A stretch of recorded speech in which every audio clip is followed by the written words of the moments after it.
2024-2025 நிதியாண்டுக்கான மத்திய பட்ஜெட்டை நிதியமைச்சர் நிர்மலா சீதாராமன் இன்று காலை தாக்கல் செய்தார். இந்நிலையில் எதிர்க்கட்சித் தலைவரான ராகுல் காந்தி இந்த பட்ஜெட் நாற்காலியை காப்பாற்றுவதற்கான பட்ஜெட் என்று தெரிவித்துள்ளார். அது தொடர்பான செய்தியை தற்போது பார்த்துக் கொண்டிருக்கிறோம். மத்திய பட்ஜெட் நாற்காலியை காப்பாற்றுவதற்கான பட்ஜெட் என ராகுல் காந்தி விமர்சனம் செய்துள்ளார். மத்திய பட்ஜெட் பாஜகவின் கூட்டாளிகளை சமாதானப்படுத்துவதற்கானது என்றும் அவர் கூறியுள்ளார். இந்த பட்ஜெட்டால் சாதாரண மக்களுக்கு எந்த பயனும் இல்லை என்றும் மக்களவை எதிர்க்கட்சித் தலைவர் ராகுல் காந்தி விமர்சனம் செய்துள்ளார். பாஜகவின் கூட்டாளிகளுக்கு மட்டுமே பட்ஜெட் நன்மை பயக்கும் எனவும் ராகுல் காந்தி கடுமையாக விமர்சனம் செய்துள்ளார்.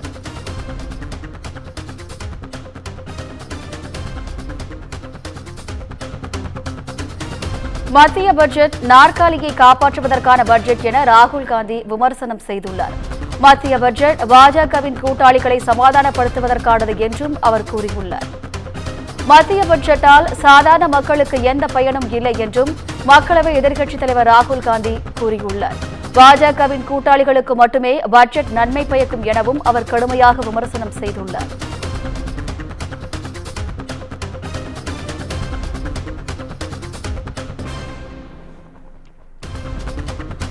மத்திய பட்ஜெட் நாற்காலியை காப்பாற்றுவதற்கான பட்ஜெட் என்று மக்களவை எதிர்க்கட்சித் தலைவர் ராகுல் காந்தி விமர்சனம் செய்துள்ளார்.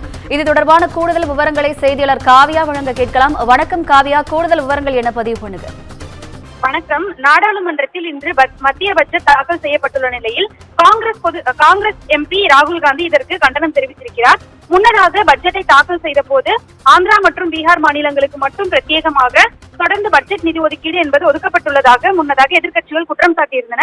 அதாவது தொடர்ந்து பீகாரில் மின் உற்பத்தி திட்டத்திற்கு 21,000 கோடி ரூபாயும், பீகார் மூலதன செலவினத்திற்கு கூடுதல் நிதி ஒதுக்கப்படும் எனவும், பல்வேறு வளர்ச்சி வங்கிகளில் பீகாருக்கு நிதி கோருவது துரிதப்படுத்தப்படும் எனவும் பட்ஜெட்டில் தெரிவிக்கப்பட்டிருந்தது. அதோடு ஆந்திரா தலைநகர் அமராவதி கட்டமைப்புக்கு 15,000 கோடி ரூபாய் ஒதுக்கீடு செய்யப்பட்டு அதோடு பொலாவரம் நீர்ப்பாசன திட்டத்தை முடிப்பதில் அரசு உறுதியேற்றுள்ளதாகவும் தெரிவிக்கப்பட்டது.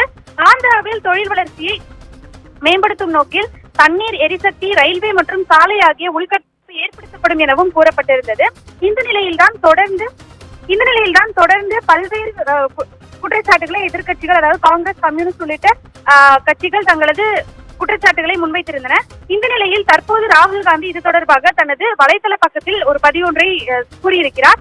அதன்படி மத்திய பட்ஜெட் நாற்காலியை காப்பாற்றுவதற்கான பட்ஜெட் எனவும், மத்திய பட்ஜெட் பாஜகவின் கூட்டாளிகளை சமாதானப்படுத்துவதற்கானது எனவும் அவர் தெரிவித்திருக்கிறார். அதோடு மத்திய பட்ஜெட்டால் சாதாரண மக்களுக்கு எந்த பலனும் இல்லை எனவும், பாஜகவின் கூட்டாளிகளுக்கு மட்டுமே பட்ஜெட் நன்மை பயக்கும் எனவும் ராகுல் காந்தி தெரிவித்திருக்கிறார். வெள்ளம் பாதிக்கப்பட்ட தமிழ்நாடு உள்ளிட்ட முக்கிய மாநிலங்களுக்கு நிதி ஒதுக்கப்படாத நிலையில் ஆந்திரா, பீகார், உத்தரகாண்ட் போன்ற பாஜக கூட்டணி கட்சிகள் ஆளும் மாநிலங்களுக்கு மட்டும் நிதி ஒதுக்கப்பட்டதாக முன்னதாக எதிர்க்கட்சிகள் குற்றம் சாட்டியிருந்தது குறிப்பிடத்தக்கது. கூடுதல் விவரங்களுக்கு நன்றி காவியா.